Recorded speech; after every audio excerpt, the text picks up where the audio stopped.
En este video vamos a realizar el gráfico de la función cuadrática, o sea, vamos a, en un eje cartesiano, graficar la parábola.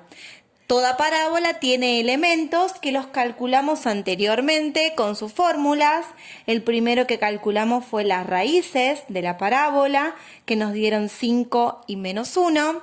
Por otro lado, calculamos el vértice de la parábola con sus fórmulas. El valor de xb nos dio 2, el de ib nos dio menos 9. El eje de simetría que pasa sobre o por el eje de x, ¿sí? Y que es el mismo valor que el valor de xb del vértice, y la ordenada al origen, que es el valor de c de la ecuación cuadrática, que recordamos es esta, en donde sacamos los valores de a, b y c y luego reemplazamos en las fórmulas. Para poder graficar la parábola tenemos que hacerlo en un eje cartesiano. Todos los elementos que calculamos anteriormente vamos a tener que marcarlos en el eje cartesiano y graficar la parábola. Lo primero que recomiendo es tener los elementos siempre en un mismo lugar y a mano para que sea más fácil trasladarlos al eje cartesiano. Sabemos que, como dijimos, las raíces nos dieron 5 y menos 1, o sea que las vamos a anotar acá. El valor de x1 es 5, el de x2 es menos 1. También sabemos que el vértice en este caso nos dio 2 de xb menos 9 de ib, o sea que es el punto 2 menos 9, que el eje de simetría es el mismo valor que el xb, por lo tanto va a pasar por 2, y que el valor de la ordenada al origen es el valor de c, que es menos 5. Cada uno de estos elementos lo vamos a tener que marcar en el eje cartesiano. Vamos a comenzar con las raíces. Como verán, las raíces es el valor de x1 y x2. Por lo tanto, son dos puntos que cortan al eje de x, como vemos acá.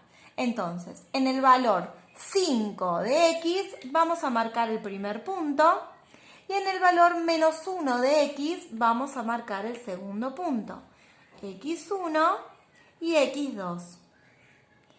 Luego vamos a marcar el vértice.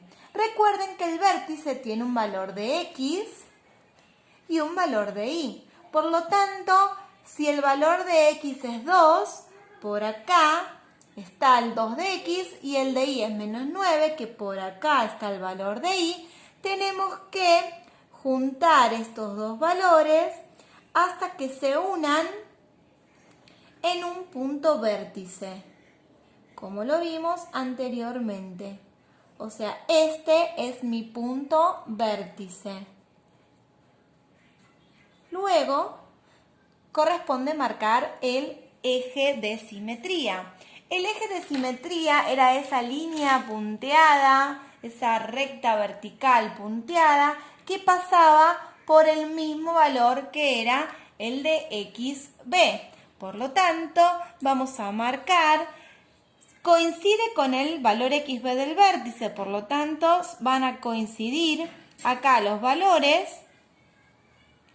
y vamos a marcar acá el eje de simetría, ¿sí? Este va a ser nuestro eje de simetría, que va a pasar por el 2 de x, como vemos acá. Y por último, el punto de la ordenada al origen, ¿sí? El punto de la ordenada al origen es un punto que corta el eje de y. Si vemos el eje de y, acá me dice menos 5, entonces en menos 5 vamos a marcar la ordenada al origen.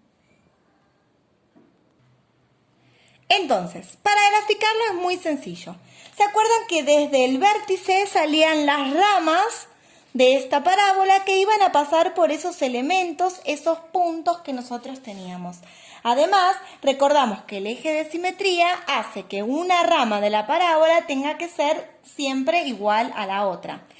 Para eso podemos marcar un punto de simetría que se puede corresponder con la ordenada al origen. Si mi ordenada al origen tiene dos espacios hasta el eje de simetría, el punto simétrico va a tener también dos espacios, o sea que esta rama también va a pasar por este punto simétrico acá. Punto simétrico. Bien, entonces, lo que vamos a hacer es, vamos a marcar la primer rama que va a salir del vértice, va a pasar por el punto simétrico y va a cruzar la raíz y se va a ir infinitamente hacia la parte del infinito positivo. Vamos a marcar lo más prolijo posible y mi rama se va a ir hacia el infinito positivo. Lo mismo va a suceder con la otra rama. Desde el vértice va a salir una rama que va a pasar por la ordenada al origen, va a seguir a cruzar la segunda raíz e ir infinitamente hacia la parte positiva del eje de Y. Cuando marcamos las dos ramas, ahí terminaría el gráfico de nuestra parábola.